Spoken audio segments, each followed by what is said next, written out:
તારીખ આજે 11 મે 2025 રવિવારના અનુક્રમમાં આપણે આ શ્રી રામાનુજાચાર્યકૃત ગીતા ભાષ્ય ભુજથી પ્રકાશિત જે થયું છે તે આપણે જોઈ રહ્યા છે.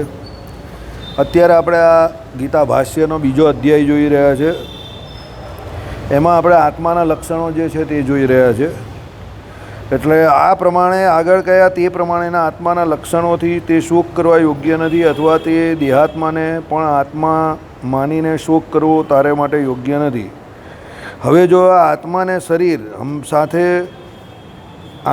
શરીર સાથે હંમેશા જન્મનારો કે શરીર સાથે મૃત્યુ પામનારો માનતો હોય તો પણ એ મહાબાહુ આ પ્રમાણે શોક કરવા યોગ્ય નથી. અહીંયા અર્થ શબ્દ પક્ષાંતરમાં જાણો અને ચકાર ચ અપી અર્થમાં લેવા મેં કહેલ આત્મા સ્વરૂપનું કઠિન નિરૂપણ ગળે ન ઉતર્યું હોય તો પણ દેહ જન્મતા હંમેશા નિશ્ચિતપણે જન્મતા અને શરીરનું મૃત્યુ થતાં હંમેશા નિશ્ચિતપણે રૂપે મૃત્યુ પામતા એવા આત્માને માનતો હોય તો પણ હે મહાબાહુ, હે મોટી ભુજાવાળા, હે પુરુષ શ્રેષ્ઠ, આ ઉપહાસપૂર્વ સંબોધન છે. તું આ પ્રમાણે હું કઈ રીતે યુદ્ધમાં ભીષ્મને મારું આ પ્રકારના વચનો કહીને આ પ્રકારે શોક કરવાને યોગ્ય નથી.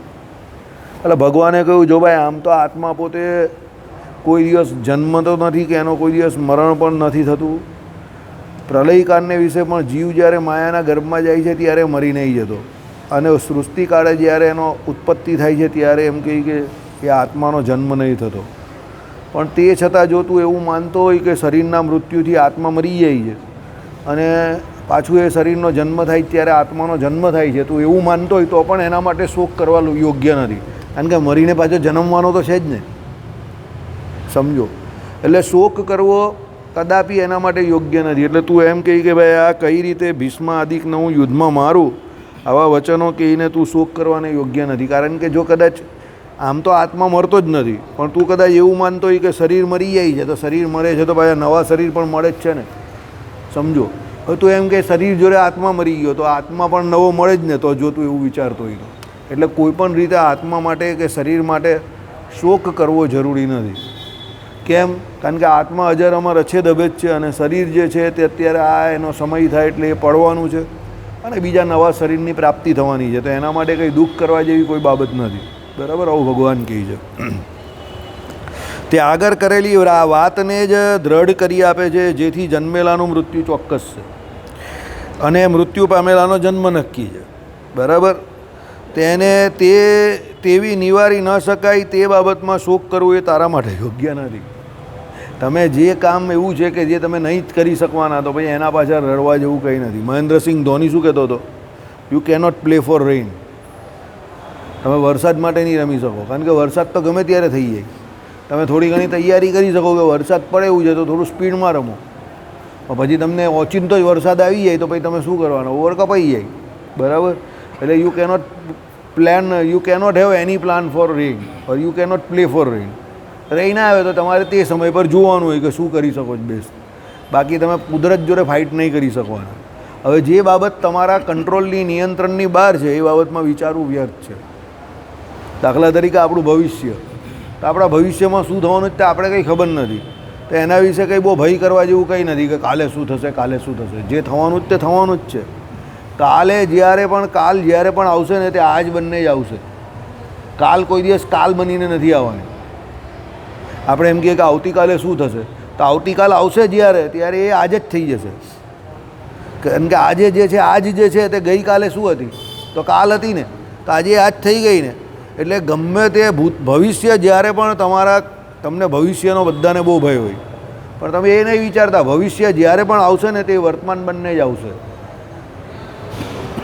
ભવિષ્ય કોઈ દિવસ ભવિષ્ય બંને નહીં આવવાનું કે આવતીકાલે શું થશે.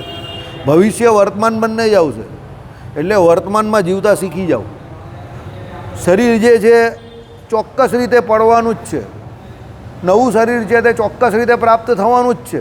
તો પછી એના માટે શોક કરવો કે રડવું કે કકડવું વ્યર્થ બાબત છે. કારણ કે એ શરીરનું પડવું એ પણ આપણા હાથમાં નથી, અને જન્મ લેવો એનો એ પણ આપણા હાથમાં નથી. એ તો બધું ભગવાને એના હાથમાં રાખ્યું છે. બરાબર? ભાષ્યાર્થ જે હેતુથી પોતે કરેલા શુભ અશુભ કર્મથી જન્મેલા મનુષ્યના પોતાના પ્રારબ્ધ કર્મ પૂરા થતાં મરણ આવશ્યક છે. શું થયું? શુભ અશુભ કર્મથી જન્મ થાય છે આપણો. આપણે અત્યારે જે કંઈ ભોગવીએ જ તે શું ભોગવીએ છીએ? આપણા શુભ અશુભ કર્મોનું ફળ ભોગવીએ જ ને બધા, સમજો. બરાબર. હવે જે મનુષ્ય છે એનું પ્રારબ્ધ કર્મ પૂરું થાય એટલે એ શરીર જે છે એનું પ્રારબ્ધ કર્મ જે હોય એ શરીરનું પ્રારબ્ધ કર્મ હોય એ પૂરું થાય છે એનું, એટલે એનું મરવું જરૂરી છે. કારણ કે પ્રારબ્ધ કર્મ તો આ જન્મ જ ભોગવવાનું હોય. પૂરું થાય એટલે શરીર પૂરું થઈ ગયું. અને પોતાના કરેલા કર્મથી દેવાદી સ્થાવર અંત પ્રાણીઓમાં જન્મ નિશ્ચિત જ છે. પોતે જે કર્મ કરે એનાથી પછી એને કોઈ પણ પ્રકારના દેહમાં યોનિ તો એટલે એને પ્રાપ્ત થવાની જ છે. બહુ સત્કર્મ કરેલા હોય તો દેવતાની યોનિ પામશે, નહીં તો અહીંયા કોઈ સ્થાવર કે જંગમ કોઈ પણ એટલે કોઈ પણ એવી યોનિને તો એ પામવાનો જ છે. એટલે જન્મ તો એ જીવને મળવાનો જ છે. તેથી નિવારવા અશક્ય એવા જન્મ મૃત્યુરૂપ અર્થને વિશે આ પ્રમાણે સઘળું જાણનારો તું શોક કરવા યોગ્ય નથી. ભાઈ જન્મ પણ તારા નિયંત્રણમાં નથી કે કોઈની મૃત્યુ પણ તારા નિયંત્રણમાં નથી, તો એના માટે તું શોક કરે છે તે ખોટો શોક કરે છે. 5-25 વર્ષ જીવવાનું ને એમાં આટલી બધી માથાકૂટ કરવી બહુ બેવકૂફી છે આમ તો. બરાબર. કેરિયર બનાવવા લોકો શું કરી નાખે છે. અરે ભાઈ કેરિયર બનશે તો પણ શું કરશે તું? છેલ્લે હવા પાણીને ખોરાક જ લેવાનો છે, સમજો. ભગવાને બનાવેલું શું છે? હવા પાણીને ખોરાક છે દરેક જીવ માટે આવશ્યક. બરાબર છે. તો હવા પાણીને ખોરાક જ લેશે તું, થોડો સારી રીતે લેશે કે સારો ખોરાક લેશે તને જે ગમશે તે. હવા જે છે તે તો બહારથી લેશે, તો પાણી જે છે તે તું કયું પીશે? એક્વાગાર્ડનું પીશે. બોલો હવે એનાથી વધારે તું શું કરવાનો છે મને કહે? કોઈ પણ જીવ માટે ભગવાને કોઈ વિશેષ વ્યવસ્થા કરી જ નથી. આપણે કરીએ છે કે ભાઈ આપણે એક્વાગાર્ડનું પાણી પીએ તો પેલો બિચારો મ્યુનિસિપાલિટીના નળનું પીશે. બરાબર. હવા તો હવા બહાર જ જે છે તે તમારે લેવાની છે. ખોરાકમાં શું છે? તો ભાઈ ભલા બહુ પૈસે ટકે સૂકી હશે તો ભાઈ એને જે ચાહશે એ ખાશે, પણ ક્યાં સુધી? જ્યાં સુધી શરીર સારું છે ત્યાં સુધી. પછી હૃદય રોગના હુમલા આવી ગયા કે ભાઈ ગાંડાબિટીસ થઈ ગયો એને, બરાબર, તો પછી એનાથી કોઈ પણ ખાંડ નહીં ખવાય. કયો બીટીસ થઈ ગયો?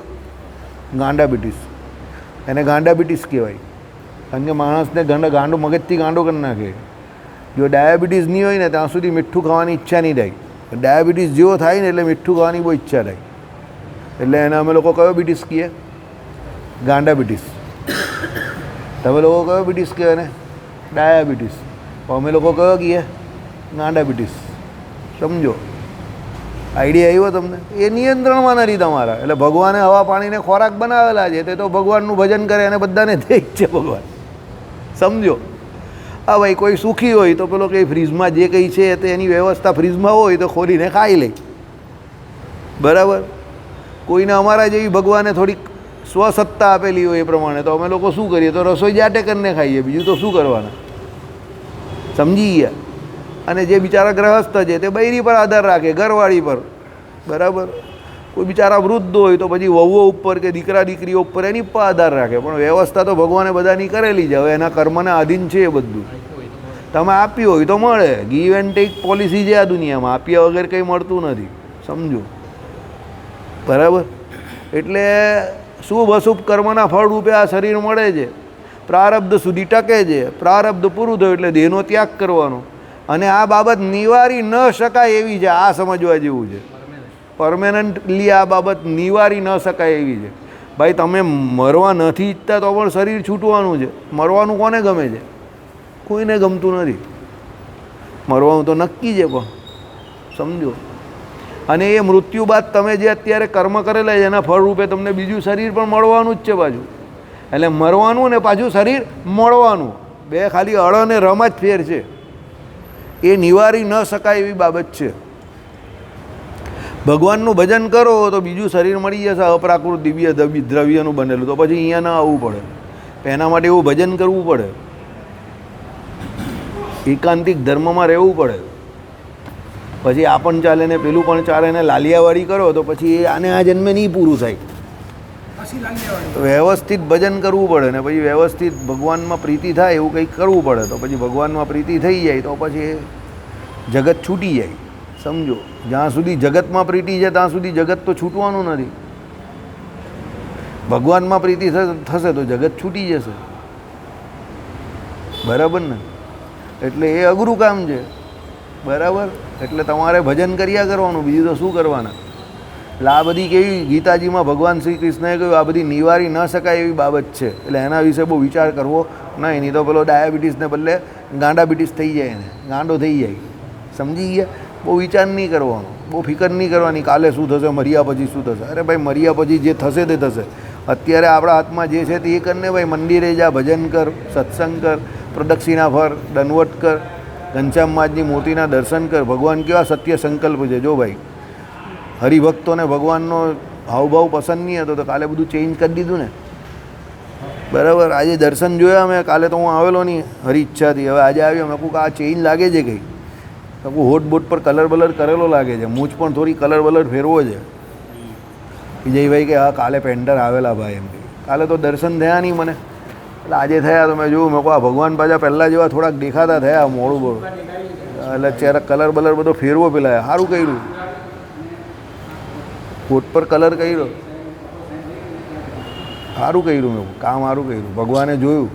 બાકી ભગવાન એકદમ પેલા કેવા ગમગીન થઈ ગયેલા, પાછા હવે એના ઓરિજિનલ રંગમાં આવી જશે. હવે યુદ્ધ વિરામ, જો મેં તમને કહ્યું ને ગમગીન થયા છે, યુદ્ધ થવાનું છે. જો યુદ્ધ થઈ ગયું ને હવે પાછા હસતા થઈ ગયા છે, એટલે કાલે યુદ્ધ વિરામ થઈ ગયું ને, સીઝ ફાયર થઈ ગયું, એટલે ભગવાન હસતા થઈ ગયા. બરાબર? ચાલો, ઓકે. દેવાદિકથી લઈને સ્થાવર સુધીના પ્રાણીઓમાં જન્મ મૃત્યુ વગેરે વિકારોનું અવશ્ય ભાવિપણું કહેતા તે અર્જુનનો શોક તારતા કહે છે. શું કહી તે સાંભળો. હે ભારત, સર્વ પ્રાણીઓ પ્રારંભમાં અવ્યક્ત રૂપે જતા મૃત્યુ બાદ વ્યક્ત જ રહે છે, માત્ર મધ્ય ભાગમાં વ્યક્ત થાય છે. તેથી તે બાબતનો શોક કેવો એમ. એટલે મૃત્યુ ભાગ પણ અવ્યક્ત જ રહી, મૃત્યુ પહેલાં જનતા પહેલાં પણ અવ્યક્ત જ હોય છે. બરાબર? હવે અત્યારે જ ખાલી આ ભગવાન મધ્ય ભાગમાં, એટલે આ સ્થિતિ અવસ્થામાં જે કેવા આપણે દેખાઈએ છીએ આ વ્યક્ત રૂપમાં. સમજો? એટલે શું દેવ મનુષ્યાદી પ્રાણી માત્ર જેમની પૂર્વ અવસ્થા જોવા મળતી નથી. હવે અત્યારે દેવ મનુષ્ય રૂપે આપણે છે તો પૂર્વે આપણે શું હતા તે કા ખબર છે. બરાબર? અત્યારે આ વ્યક્ત અવસ્થા દેખાય છે કે ભાઈ જે દેવતા છે એ દેવતા છે, જે મનુષ્ય છે તે મનુષ્ય છે, પશુ પક્ષી જે છે તે એ પ્રમાણે છે. બરાબર છે? હા જવા કંઈ નહીં, જવા દે નહીં, કંઈ નહીં કરીએ.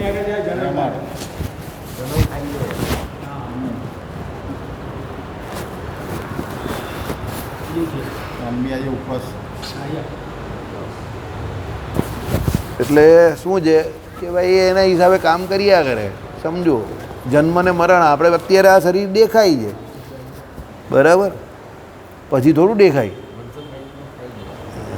અમે લોકો ખાઈ જઈએ. આ ફરારી આવે ને, આમાં હાડકા નહીં આવે, આમ કને ચટણી બનાવી દેવાની. આ સામે શિક્ષાપત્રીમાં ભગવાને શ્લોક લખેલો જ છે. બરાબર? હા, એટલે શું છે કે ભાઈ અવસ્થા જોવા મળે છે, પછી જેમની મધ્ય અવસ્થા સારી રીતે જોવા મળે છે. આ આપણી અત્યારે સ્થિતિ અવસ્થા, એટલે મધ્ય અવસ્થા દેખાય છે કે ભાઈ આ શરીર મળેલું છે આપણે, તે દેખાય છે. આ પહેલાં આપણે શું હતા તે કંઈ ખબર છે? કંઈ ખબર નહીં.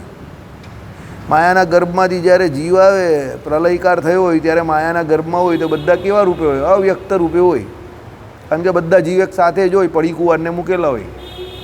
પછી જ્યારે સૃષ્ટિકાર થાય ભગવાનની ઈચ્છાથી, એટલે બધા પોતપોતાના કર્મે સહિત એને જે તે યોની પ્રાપ્ત થાય, એટલે બધા દેખાય, એટલે એ મધ્ય અવસ્થા.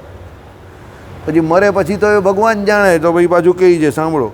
અને જેઓનો નાશ દેખાતો નથી ત્યાં શોક કેવો? તારો કયા દુઃખ નિમિત્તે શોક પ્રલાપ છે? કોઈ પણ શોક કરવા યોગ્ય, શોક ન કરવો જોઈએ. બરાબર? એટલે પછી મર્યા પછી બી કોઈને કંઈ ખબર પડતી નથી કે એ કાં જાય છે, કોણ જોવા ગયું, કોણ કાં ગયું. તો પછી અત્યારે આવ્યા પહેલાં ક્યાં હતા એ ખબર નથી, મરીને કાં જવાના એ ખબર નથી. તો અત્યારે જ ખાલી દેખાય એવી અવસ્થામાં છે, તો પછી શોક ક્યાં ન કરવાનો? અને જે બધાનું થશે તે આપણું થશે. શાંતિથી ભજન કરવાનું. જે ભજન કરશે એનું તો ભગવાન સારું જ કરશે. સમજો? એટલે કહેવાનું તાત્પર્ય શું છે કે ભાઈ શાંતિથી જે આપણા હાથમાં છે ભજન કરવાનું, એટલે ભજન કરી નાખવાનું. બીજું તો આપણા હાથમાં શું છે? કંઈ નથી. દેહ અને આત્માનો વિવેક કરનારાઓમાં પણ આત્મા સ્વરૂપની યથાર્થતાને જોનારા અને બોલનારા અને સાંભળનારાઓની દુર્લભતા કહી છે. હવે કહે છે ભાઈ દેહ અને આત્માનો વિવેક કરનારાઓમાં પણ આત્મા સ્વરૂપની યથાર્થતાને જોનારા. ભાઈ તમે વાત કરનારા તો આત્મા વિશે ઘણા બધા છે, પણ એનું સ્વરૂપ જે છે એને યથાર્થ શું હોય એને જોનારા, બોલનારા અને સાંભળનારાઓની દુર્લભતા કહી છે. કેવી રીતે? સાંભળો.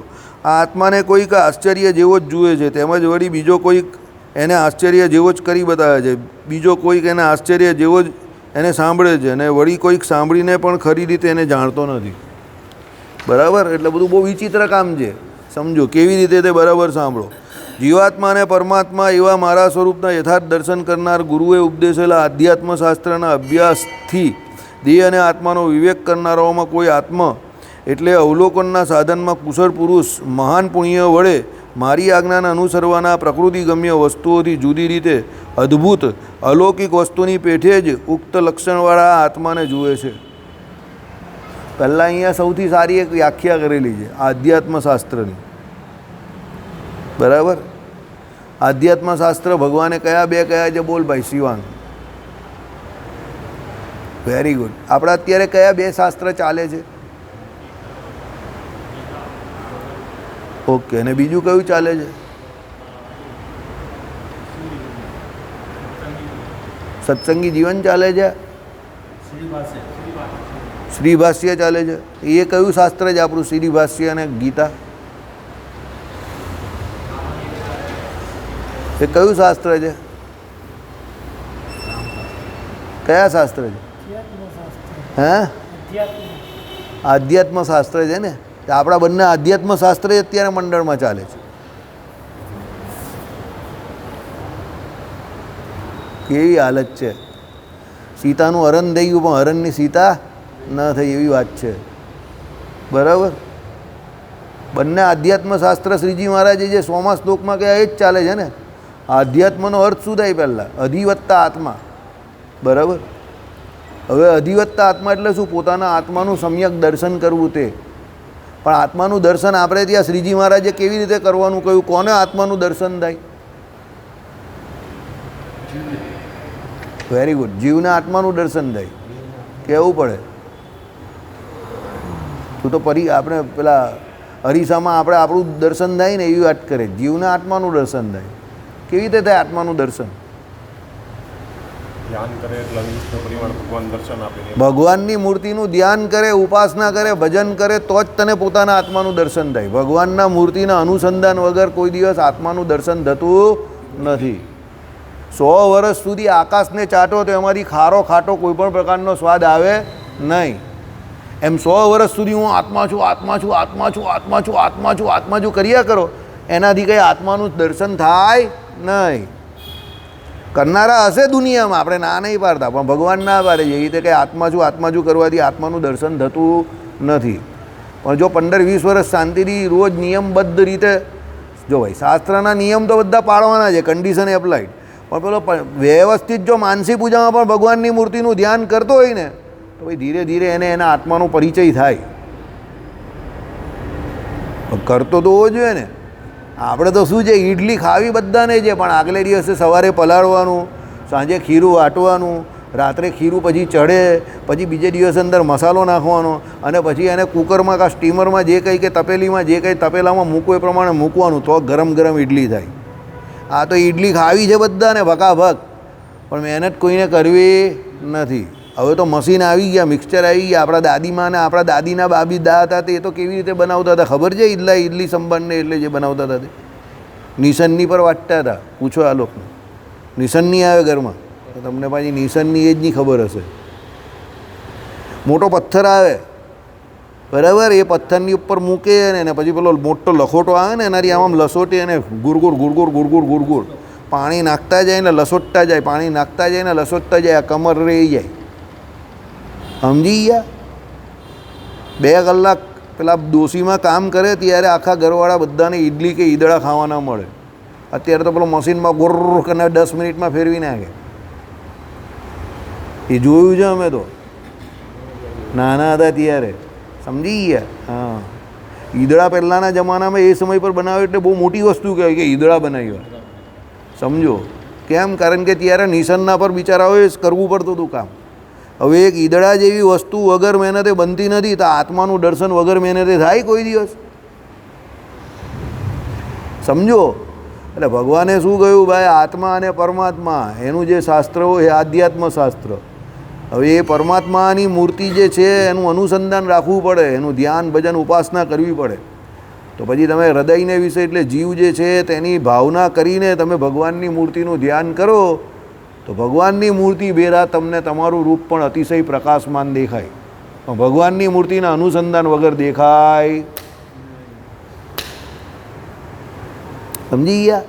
એટલે ભગવાનની મૂર્તિનું રોજ ભગવાને આપણે તો સીધું જ કહ્યું 5 માનસી પૂજામાં જ ભગવાનની મૂર્તિનું અનુસંધાન થાય. 5 માનસી પૂજા કરાવી જોઈએ ને, કરતાં જ બધાને પેટમાં દુખે જ તો. રસ્તા તો બધા છે, હવે રસ્તા પર જાય નહીં તો પછી થોડું થાય. સમજ્યા? ચાલવાનું તો આપણે જ છે ને. એટલે અહીંયા શું કહ્યું ભગવાને? જીવાત્મા અને પરમાત્મા એવા મારા સ્વરૂપના યથાર્થ દર્શન કરનાર ગુરુએ, એટલે જીવાત્મા અને પરમાત્મા બંનેના યથાર્થ દર્શન કરેલા છે. કોણ? એ ગુરુએ. જે ગુરુ છે તે એણે ઉપદેશેલા અધ્યાત્મશાસ્ત્રના અભ્યાસથી. પછી એ ગુરુ જે છે, ગુરુ કેવા હોવા જોઈએ? ગુરુ કેવા હોવા જોઈએ? ગુરુનું મેઇન લક્ષણ શું? ગુરુના લક્ષણ કયા? હું જ્ઞાની.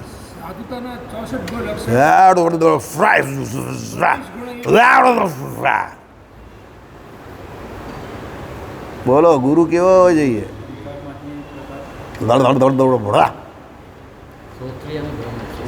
શ્રોત્રિય એટલે શું? બોલ ભાઈ. ત્યાં મને શ્રોત્રિય એટલે શું એ બોલી દે. પહેલાં શ્રોત્રિય શબ્દ બોલ. હે? ચાલ બોલ ભાઈ, તું બોલ. Very good. બોલ ભાઈ. Very good. હે? બોલો અશોકભાઈ. બોલો મુકુંદાસ.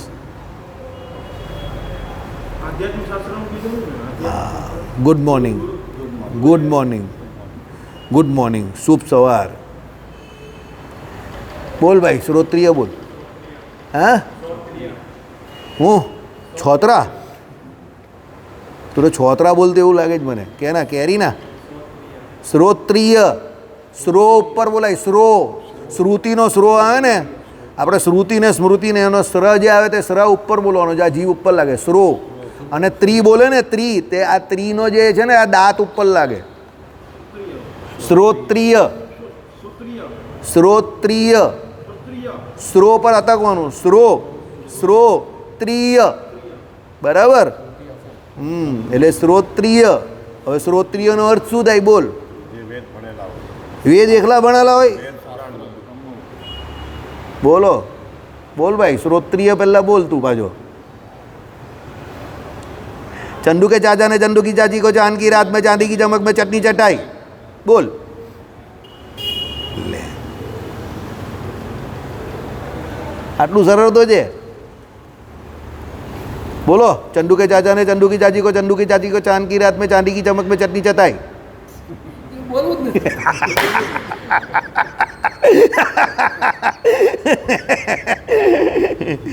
હે? બરાબર, મજા આવી ગઈ ને. હું તો ઊંઘમાં બોલું છે. હું આજે ઊંઘમાં છું. ફોર યોર કાઇન્ડ ઇન્ફોર્મેશન, હું ઊંઘમાં છું આજે. ઊંઘ જ મને સમજો, કારણ કે કાલનો દિવસ મારો બહુ 58 ગયો છે એટલે. બરાબર ને? આજે પાછો નૃસિંહ ભગવાન આવી ગયા, અમારા ફેવરિટ. એટલે ચાલો, શ્રોત્રિયનો અર્થ શું થાય? બોલ. સર્વશાસ્ત્રોના અર્થને જાણનારા. બરાબર? શાસ્ત્રોના અર્થને જાણનારા. જાણનારાનો અર્થ પણ અહીંયા બહુ સમજવા જેવો છે.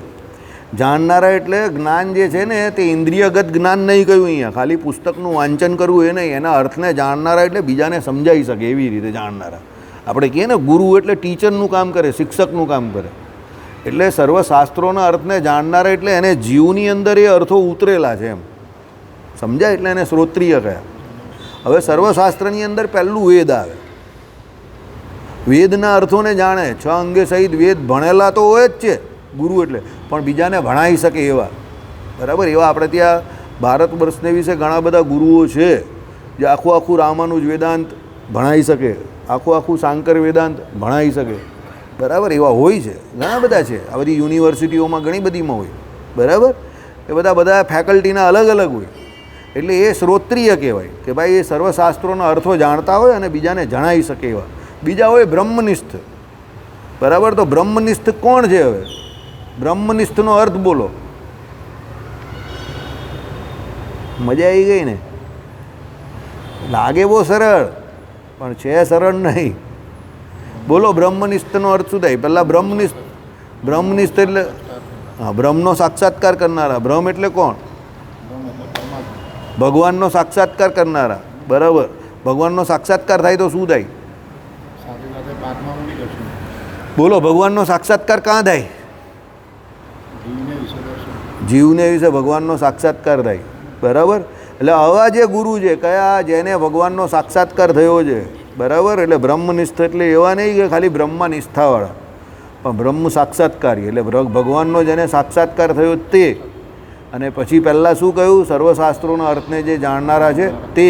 એવા ગુરુએ જે ઉપદેશ આપ્યો. કોનો?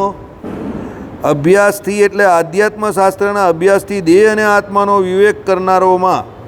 બરાબર. એટલે દેહ અને આત્માને વિવેક કરનારાઓમાં. ભાઈ એ કોઈ દિવસ દેહ જે છે એને આત્મા નથી માનતા, અને આત્માની અંદર કોઈ દિવસ દેહના લક્ષણે માનતા નથી. એને સમ્યક વિવેક છે. સમ્યકનો અર્થ શું થાય? જે જેવું છે તેવું, યથાર્થ. સમજો. એટલે એ કોઈ દિવસ દેહને વિશે આત્મબુદ્ધિ નહીં કરતા અને આત્માને વિશે દેહ બુદ્ધિ નહીં કરતા. બરાબર. એટલે એવા જે છે એટલે દેહ અને આત્માનો વિવેક કરનારાઓમાં કોઈક, વિવેક તો બધાને ખબર છે, એમાં કોઈક પાછો એટલે કોઈક જ, એમ બહુ ઓછા. આત્મા એટલે અવલોકનના સાધનમાં કુશળ પુરુષ. એટલે પોતાના આત્માનું અવલોકન કરતો હોય. અવલોકન કોણ કરી શકે? જે જોઈ શકતો હોય તે. તમે કોઈ પણ વસ્તુનું અવલોકન ક્યારે કરી શકો? જ્યારે તમે એને જોવું તો અવલોકન થાય ને. વિજ્ઞાન બધા જ ભણેલા છે ને. પ્રયોગમાં આવે ને, રીત આવે, પછી શું આવે? છેલ્લે અવલોકન આવે, ને પછી છેલ્લે શું આવે? નિર્ણય આવે. બરાબર. પહેલાં શું આવે? પ્રયોગ જે સાબિત કરવાનો પહેલાં સાધન હોય. સાધન પછી શું આવે? એની રીત હોય એટલે પદ્ધતિ આવે. પદ્ધતિ પછી શું આવે? એનું અવલોકન આવે. અને અવલોકન પછી શું આવે? છેલ્લે નિર્ણય આવે. સમજો. હવે અવલોકન ક્યારે થાય? જ્યારે તમે પદ્ધતિ બરાબર કરેલી હોય તો પછી પેલો અવલોકનમાં જે દેખાય એટલે દેખાય એને તમે અવલોકન કહો કે ભાઈ તમને જે દેખાયું. અને અવલોકન એટલે એવું નથી કે એકલું જોવું. અવલોકન કરવાનો અર્થ જોવાથી વધારે વિશેષ છે. સમજો. દાખલા તરીકે મેં તમને એક પેપર આપ્યું, વ્હાઇટ કલરનું પેપર. એને તમે પોટેશિયમ પરમેંગેનેટ KMnO4 એની અંદર બોળ્યું. કેમાં બોળ્યું? Potassium permanganate. બોલ, potassium permanganate. Potassium permanganate. Potassium permanganate. હા, એને KMnO4 કહેવાય કેમેસ્ટ્રીમાં. એમાં તમે બોળ્યું. શું કર્યું? એને બોળ્યું. કે આ પોટેશિયમ પરમેંગેનેટના 2 ટીપા જે છે તે આમ કરીને એની પર નાખ્યા. તે તમારું વ્હાઇટ પેપર જે છે તે બ્લુ થઈ જાય. બ્લુ એટલે રેડ થઈ જાય એમ થોડુંક. સમજી ગયા? બ્લુઇશ રેડ જેમ. હે, જાંબલી કલર. બસ, બ્લુઇશ રેડ એટલે જાંબલી કલર જેવો એનો કલર થાય. હવે તમે પહેલાં વ્હાઇટ કલર હતો તે બ્લુ એવું કે જાંબલી કલરનું જેવું કંઈ જે કંઈ કલરનું થયું એટલે તમારા કલરમાં ફેરફાર આવ્યો.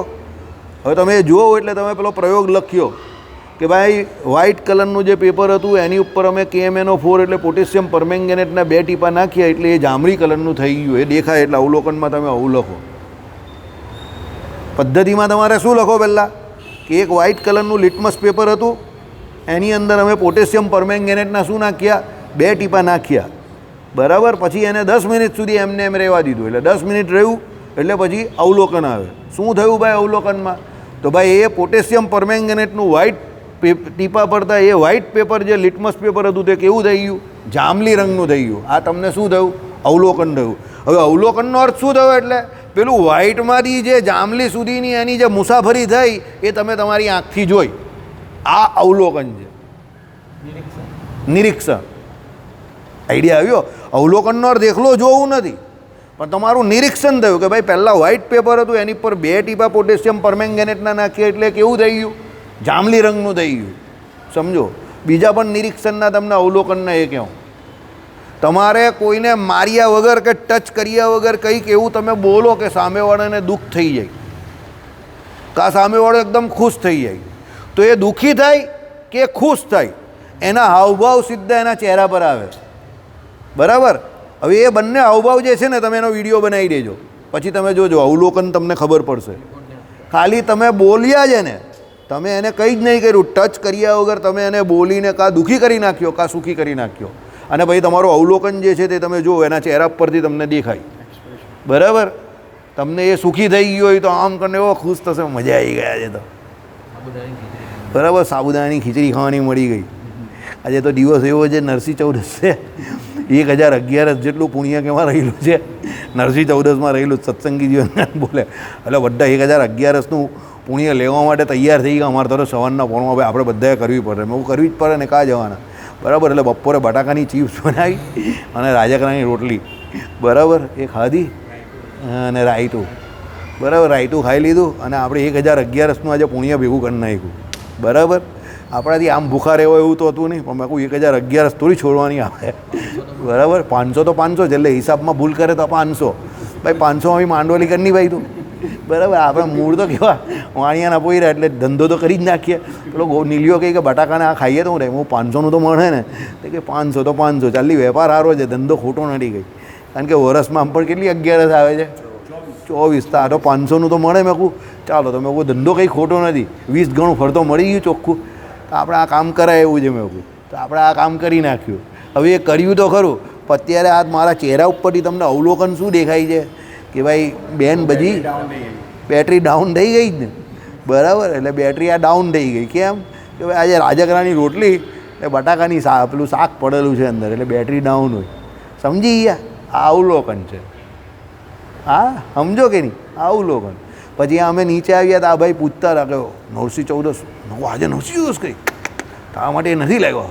બિચારાનો ચહેરો એવો જોવા જેવો થઈ ગયેલો, આમ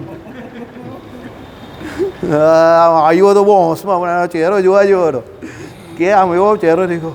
નરસિંહ ચૌદસનું નહીં લાગ્યો, દુઃખી થઈ ગયો. ગોપાલ કંઈ ના લાવેલા જ જા, એટલે પછી પાછો ખુશ થઈ ગયો. હા ચાલ, આ અવલોકન વગર ટચ કરીએ માણસના ચહેરા પર જે આ એક્સપ્રેશન આવે ને, તે અવલોકન. તમે એને ટચ પણ નહીં કરતા, આંગળી પણ નહીં હારી, પણ બે એક્સપ્રેશન 5 સેકન્ડની અંદર ચેન્જ થઈ જાય. સાચી વાત છે ને? નરસિંહ ચૌદસનું બિચારા એ સવારે બિચારો અંદર ગયો અને કે નરસિંહ ચૌદસ કોઈ તો કરીએ તો અંદર તો સમોસા નીકળ્યા. સમોસા ખાલી આવી એને ગયો હોશભેર અંદર. નરસિંહ ચૌદસનું લેવા હાથમાં સમોસા આવી ગયા, એટલે સમોસા મૂકીને ચાઈ લાગ્યો. હવે એટલે દુઃખી નહીં થયો કે સમોસા આવી ગયા, પણ દુઃખી કેમ થયો કે આજે સમોસા આવ્યો. એને એમ કે સોમવારે સમોસા કાલે આવતા તો મજા આવતે, સમોસા આજે આવી ગયા એટલે ખોટા દિવસે સમોસા આવ્યો. તમને લોકોને મજા આવી ગઈ ને? હવે જો, હવે આ વાત છે ને, એ અમારી પાસે જ નીકળે આવી વાત, બરાબર. એ એટલે દુઃખી નહીં થયો કે આજે સમોસા નીકળ્યા, એને એમ કે આલા સોમવારે રવિવારે આવી ગયા સમોસા, એ તો મજા આવતે, કાલે આવતે તો સમોસા કે ખુશ થઈ જાય. કેટલો ખુશ, બરાબર. એટલે અમારા મગજમાં આવા જ વિચાર આવે. એક જગ્યા પર આવું જ હતું, સમજો. ટોયલેટની લાઈન લાગેલી હતી, બરાબર. એટલે એક ભાઈ દોડતો આવ્યો ને પેલો બીજો એક નીકળ્યો ને તેને ઓળખીતો હતો. હવે પેલો વચ્ચેવાળો હતો તે હેરાન કરે એવું હતું, એટલે પેલો જે નીકળ્યો ને પાછળવાળાને ઈશારો કર્યો. તે પેલાએ કીધું અંદર બહુ ખરાબ લખેલું છે. તો કે કોના હિસ્સે લખેલું? તારા હિસ્સે જ લખેલું. તો કે હું લખેલું છે? એમ કે તું 50 રૂપિયામાં આખી સોસાયટીનું ઝાડુ મારે એવું લખેલું છે. પેલો ગુસ્સે થઈ ગયો, આમ તેમ કોઈ લઈ ગયો, આમ તેમ તે કે પેલા છગન તેલીએ લઈ ગયો. એટલે પેલો સીધો લડવા છગન તેલી ગયો, એટલે પાછળવાળો નંબર લાગી ગયો, અંદર ચાલ્યો ગયો. પેલો ભાઈ કામ કરી નાખ્યો દારૂ જો, પછી પેલો શાંત થઈ ગયો, બરાબર. એટલે પછી પેલો બહાર આવ્યો, એટલે પેલો લડીને આવ્યો છગન તેલી જોડે. તો પેલો પાછો શું કહે ખબર? કે મને એ વાતનો ગુસ્સો નથી, એટલે એ વાતનું દુઃખ નહીં થયું કે પેલા લઈ ગયું કે ઝાડુ મારે એવો તો તું છે જ, પણ પેલો ભાવ ખાલી 50 રૂપિયા લઈ ગયું ને, એનાથી મને બહુ દુઃખ થયું. એટલી 100 રૂપિયા લખવા જોઈએ તારે, કે 100 રૂપિયામાં આખી સોસાયટીનું ઝાડુ મારે. સમજી ગયા તમે? આઈડિયા એવો તમને કહી. એટલે પેલો બી એને ઝાડુ મારવા વાળો તો સમજતો જ હતો, અમે ફરી ગઈ. એને એ વાતનું દુઃખ નહીં હતું કે એને ઝાડુ મારવા વાળો કયો, એને દુઃખ કઈ બાબતનું હતું? 50 રૂપિયા લઈ ગયા ને એનું. હવે લખેલું એ જ, પણ પેલાનું નામ દીધું, એટલે એનો પેલો મિત્ર હતો, એને અંદર જવાનું ટાઈમ પર મળી ગયું. હવે આવો બધો આઈડિયા કોની પાસે આવે? તમારી પાસે આવે તો પછી આ બધા આઈડિયા કહેવાય, સમજો, બરાબર. એટલે આ અવલોકન છે, સમજો. દુનિયાને જો એનું અવલોકન કરવાનું છે, તો આવો અવલોકન કરનારો માણસ કોઈ એક જ હોય છે. આવું કહ્યું. આત્મા પરમાત્મા વિશે વિવેચન કરનારા તો ઘણા મળે, આપણે કેટલા વર્ષોથી કરીએ છીએ, પણ પેલો અવલોકન કરનારો એટલે એને આત્માને જોનારો એવો કોઈ એક જ હોય એમ. આપણે આજે હમણાં વાત કરીને એવું, બરાબર. ચાલો, એટલે શું કહ્યું આમાં કે ભાઈ આત્મા અવલોકનના સાધનમાં કુશળ પુરુષ એટલે એનું અવલોકન કરે છે, એટલે એને જોઈ છે બરાબર, એવો કુશળ પુરુષ મહાન પુણ્ય વડે, ભાઈ એના બહુ પુણ્યના ઉદય થયા તો જ એને ભગવાનનું દર્શન થવું, એની જોડે આત્માનું દર્શન કરવું બહુ અઘરું કામ છે. જન્મ નીકળી જાય માણસના, બરાબર. એટલે એના મહાન પુણ્ય વડે મારી આજ્ઞાને અનુસરવાના પ્રકૃતિ ગમ્ય વસ્તુઓ થકી જુદી રીતે ભગવાનની આજ્ઞામાં એ સમ્યક રીતે રહી છે. નાનીમાં નાની આજ્ઞાનું પણ ભગવાનનું પાલન કરે છે, કારણ કે એને ખબર છે મને જે સ્થિતિ પ્રાપ્ત થઈ જાય છે કોની કૃપાથી થઈ છે? ભગવાનની કૃપાથી. એટલે ભગવાનની આજ્ઞા લોપે જ નહીં, બરાબર. પછી શું કે ભાઈ ભગવાનની આજ્ઞા તો લોપતો નથી, પણ બીજું શું કહ્યું એને? પ્રકૃતિ ગમ્ય વસ્તુઓથી જુદી રીતે. ભાઈ આ બધું પ્રકૃતિમાં જે કંઈ છે ને માયાની વસ્તુ, એમાં એને કંઈ બહુ રસ નથી. અદ્ભુત એટલે અવલૌકિક વસ્તુની પેઠે યુક્ત લક્ષણવાળા આત્માને જુએ છે. એટલે આ માયાની વસ્તુ જેવો આપણો આત્મા નથી, પણ કેવો છે? અતિશય સુખવાળો જ્ઞાન સ્વરૂપ છે આત્મા. તો પછી કેવો છે? અતિશય સુખવાળો છે, પાછો પ્રકાશમાન છે, અણુ સરખો સૂક્ષ્મ કયો છે એને, સમજો. તો એવા આત્માનું એ દર્શન કરે છે. અને ભગવાન કહીને કે એની જેમ જેમ ઉપાસના વધે તેમ તેમ એનું શું વધે? સામર્થ્ય, એનો પ્રકાશ પણ વધે. પહેલાં કેવો હોય? આજ્ઞા જેવો હોય, અને પછી છેલ્લે એમ કહે કે કોના જેવો થઈ જાય? જંગલના પેલા વડવાનર અગ્નિ જેવો મોટો પ્રકાશમાન ભાસે. એને પોતાનો જ આત્મા હોય, પણ એનો પ્રકાશ વધી જાય. કોને કરીને વધે પ્રકાશ? ઉપાસના એ કરીને પ્રકાશ વધે, એની જોડે એની સામર્થ્ય પણ વધે. અને જેટલી એની સામર્થ્ય વધે એટલો એ ભગવાનને પણ કેવો માને? ભગવાનનું મહાત્મય પણ એટલું એને વધારે જણાય. સમજ પડી ગઈ? એટલે આપણી અંદર બધા બહુ મોટા મોટા સામર્થ્ય રહેલા છે, પણ આપણે એની કદર નથી, બરાબર. ચાલો, તે પ્રકારનો બીજો આત્મદ્રષ્ટા દેખવા પ્રમાણે જ આત્માને તેને પ્રકારે જ બીજાને કહી બતાવે છે, સમજો. એટલે આ પ્રમાણે જે પોતાના આત્માનું દર્શન કરતો હોય તે જ બીજાને આત્માનું દર્શન કરેલું હોય તે બતાવી શકે. બીજો ચોપડીમાંથી વાંચીને બતાવી શકે નહીં, સમજો. દૂધપાકનું વર્ણન સારામાં સારી રીતે કોણ કરી શકે? જેણે પોતે દૂધપાક પીધો હોય. કેરીનો રસ પીધો હોય તો એ કેરીના રસનું વર્ણન કરી શકે, પણ વર્ણન કરે તો પણ સામેવાળાને એ પીવામાં જે મજા આવે તે વર્ણન સાંભળવામાં આવે નહીં, બરાબર. ઊંધિયું, પૂરી ને ત્રીજો શું થઈ ગયો હવે?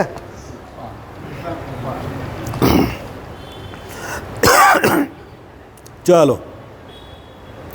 અને બીજો કોઈક આત્મશ્રવણને કારણે જેના વિરોધી કર્મ નાશ પામ્યા છે તેવો પુરુષ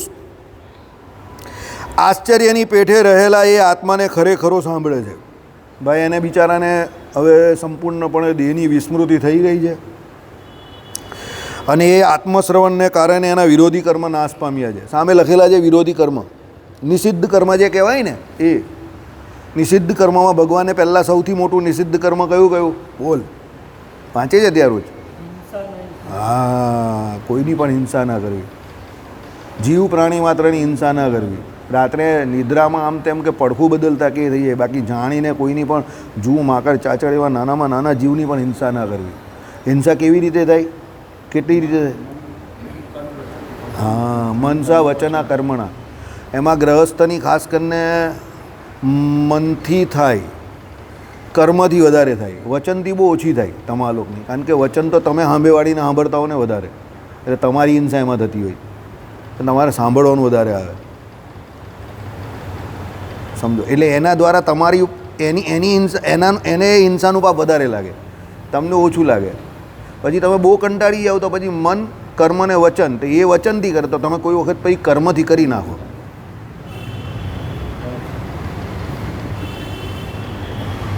સમજી ગયા ને? કર્મથી કઈ રીતે કરો? નહીં સમજ્યા? હા, એવું કરવું જોઈએ નહીં. અહિંસા પરમો ધર્મ. હિંસા કોઈ દિવસ કરવી જોઈએ નહીં. અજાણતામાં થઈ જાય કે પછી ભગવાનની ભક્તિ માટે પછી એ હિંસા ન કરવી એટલે પછી પેલા વાણિયા જેવું પણ નહીં કે ભગવાન માટે ફૂલની ચૂંટી લાવવા, કે ભાઈ ભગવાનની સેવા કરતા હોય ને પછી પેલો કંઈ કે પેલો ખડિયો હોય ને, ખડિયો તેની ઉપર એમ કહે કે અત્યારે આ લોકો પેલું એ ચંદનની પેલી સેવા કરે તો એમ કે એમાં બધા બહુ જીવ છે તો મરી જાય. તો ભાઈ ભગવાનનું ચંદન કઈ રીતે ચર્ચાય? ફકીર મોહમ્મદ, બરાબર. પછી પેલો બગીચામાં ચાલતો જાય તો રસ્તામાં પેલી એમ કે જીવાત મરી જશે તો બગીચામાં નહીં જવાય, એવું બધું વિચાર નહીં કરવાનો.